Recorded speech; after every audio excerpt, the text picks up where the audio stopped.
Hello, hello, hello. Thank you all for sticking around. I'm Jacqueline Coley again, so let's not waste any longer. Let me call to the stage, please, Fred Hecklinger, Denzel Washington, Connie Nielsen, and Paul Mescal.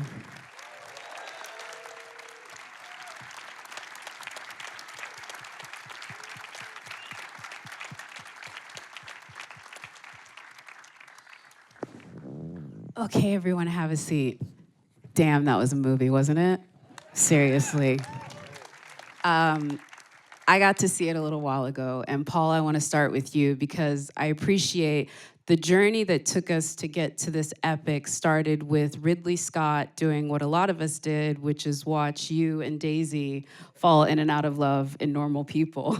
And then you met with him and he sort of offered you the role. But I'm curious, what was it about Lucius in those first conversations that intrigued you? Obviously, you wanted to work with Ridley, wanted to work with Denzel, wanted to be a part of this, but what was it about the character that really you wanted to get into?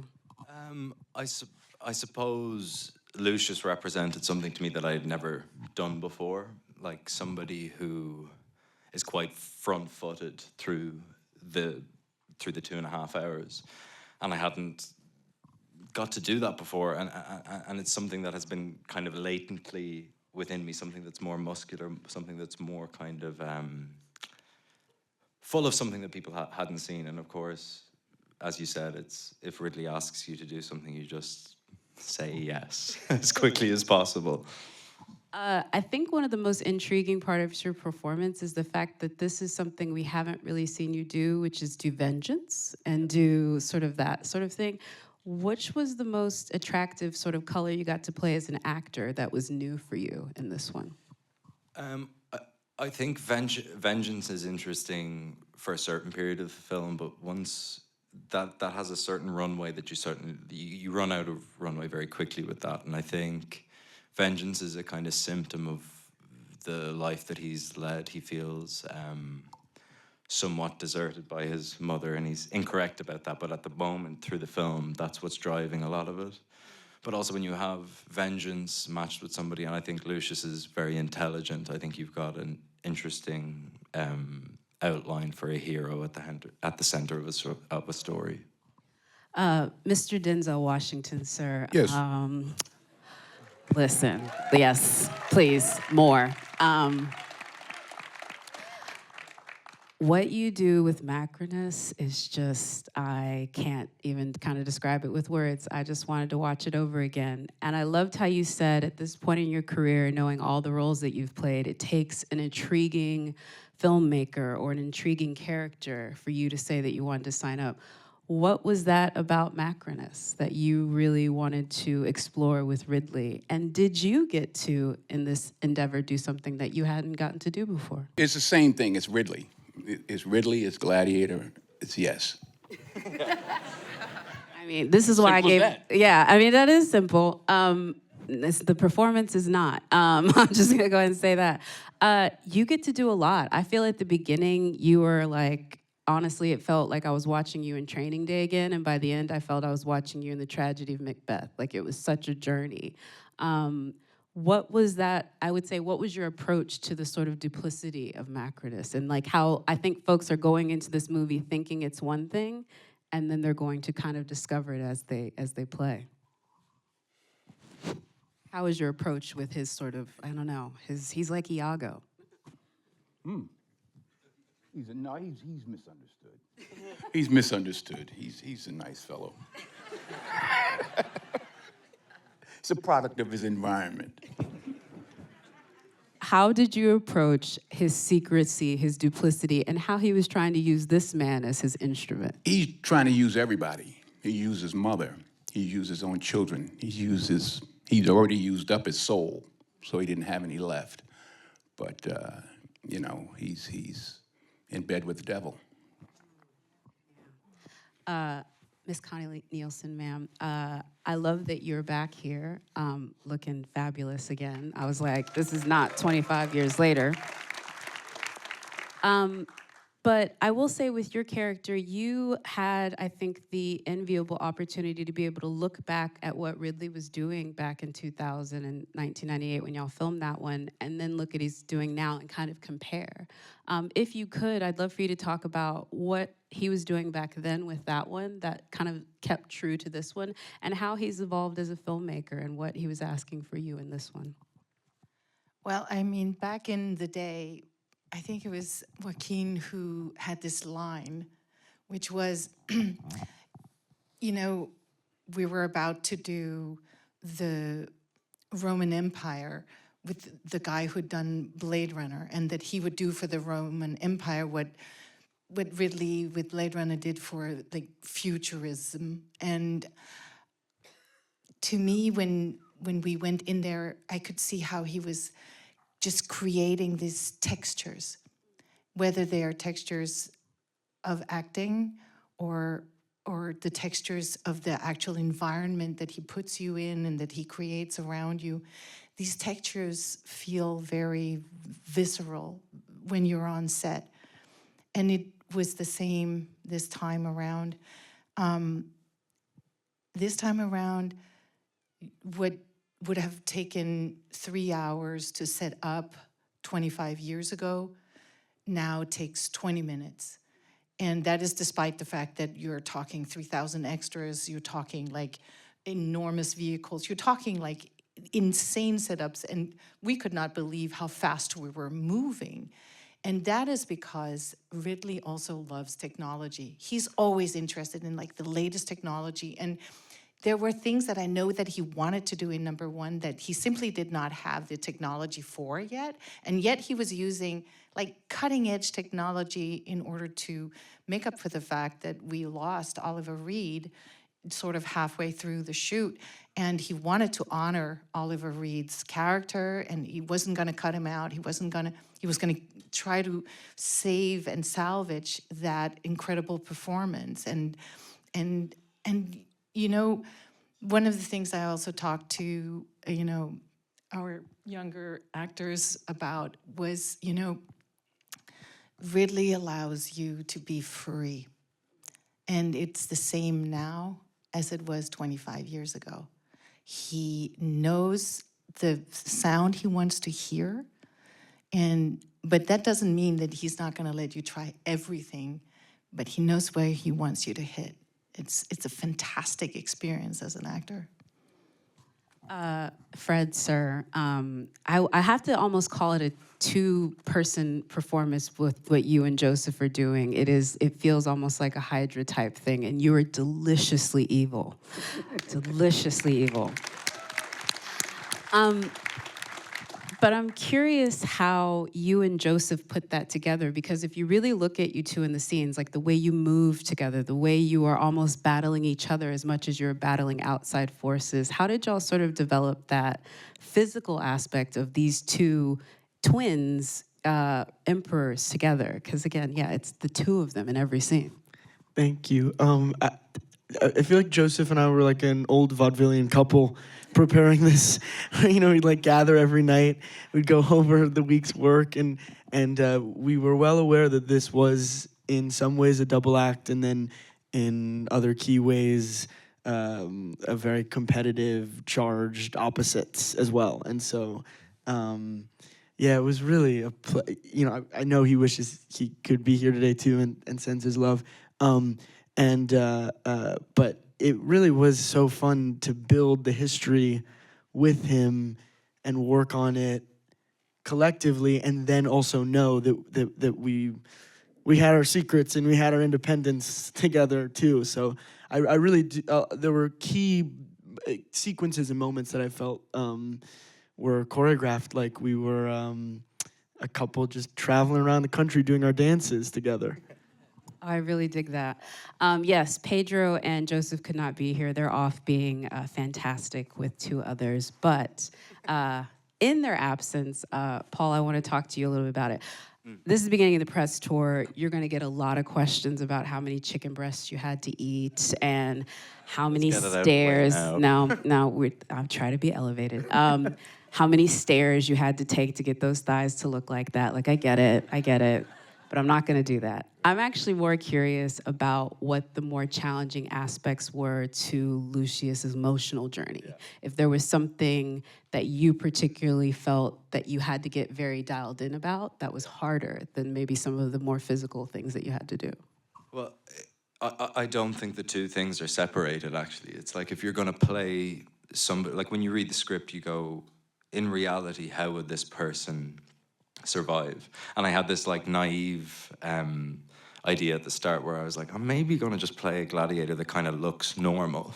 It's like, well, I don't think that's going to cut it, because I think Lucius is both, I always saw him like a dog, like somebody who would just scrap his way to survival. And I think psychologically the thing that I wanted to focus on is like why that is the case. And the reason that I think he survives isn't because he's strong or any of those things. It's because he actually doesn't really care if he lives or dies until the final scene with Denzel. Then there's something bigger to live into. But then when you unpack that, you're actually dealing with somebody who's incredibly depressed and morbid, but also that lends a certain chaos to a character, which is a tricky thing to kind of get your psychology around, because if you unpack it, it runs much deeper than you think. One thing I also want to applaud you for is, I don't know if other people, Lucius is kind of sassy. Like, he's got bars. Like, he is giving as good as he gets in this, and I actually liked how that comedy from the first one also sort of like played through in this one. Connie, I want to talk a little bit to you first, because there's a duality in this script. There's the hero that we expect and the hero that sort of emerges later. There's the villain that we expect and then the villain that emerges later. And between your character and Denzel, they're both trying to use Lucius as an instrument. And I think her journey to this time in between the first film to now is really, I think, instructive of what we see for her. So I'd love for you to explain what Ridley told you about what she's been dealing with to get her at this moment where she's still trying to save the Republic, but she's lost a lot. To me, she is really situated in like this whole idea of Marcus Aurelius. And when she interacts with Lucius, it really is about how is she going to bring this heritage and bring that heritage to Lucius. She's lost very valuable time as a parent to do precisely that, imprinting of those values on, and that culture, that thinking, that sense of respect for what power is and how it should be wielded. And what she finds is a person who has somehow learned it already by himself. So I think that that's a really beautiful sort of flow of energy. She, on the other hand, has had to learn to survive from wielding power unwillingly and in a form that she finds horrific to, like, just in terms of what human nature is best at, which is being free. Here she has been anything but free. She's been a prisoner, and she's been used to legitimize completely illegitimate power. And that act must have been, is something that I ask myself, you know, how do you stand out in front of a crowd of your fellow citizens, and with your very being, you legitimize that which is unmentionable? Forced to, that's how. Yeah. Mr. Denzel Washington, sir, I loved your quote. It's Cecil B. DeMille on steroids when you're on Ridley Scott set. You said it, not me. But with all, yes, you did. I have it on video. It's on the featurette.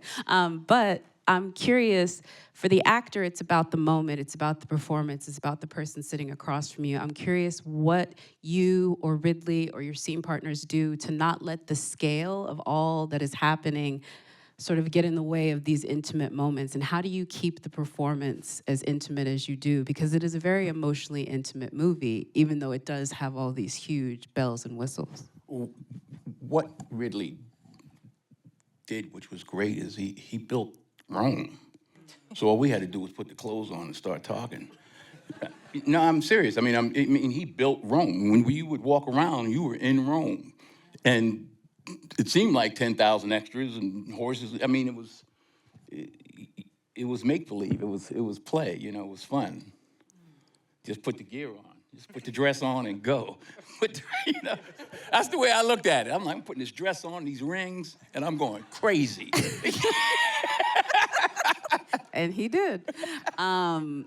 Clear some space on the shelf. Listen, I want to talk about the writer, David, and a couple of the producers are here, and they mentioned how you're like a jazz musician with this part, that it is interesting and playful in every sort of scene. And they said that you took a lot more into what Macronus ended up being. I'm curious if there was something on the page that jumped out at you that wasn't as explicit, but that you wanted to bring to your performance. If it ain't on the page, it ain't on the stage. Okay. It starts with the words. So you know, you had the words, you had the great actors, you had the environment, you had the swords, the horses, you had it all. You know, you had everything at your disposal, and the most brilliant director.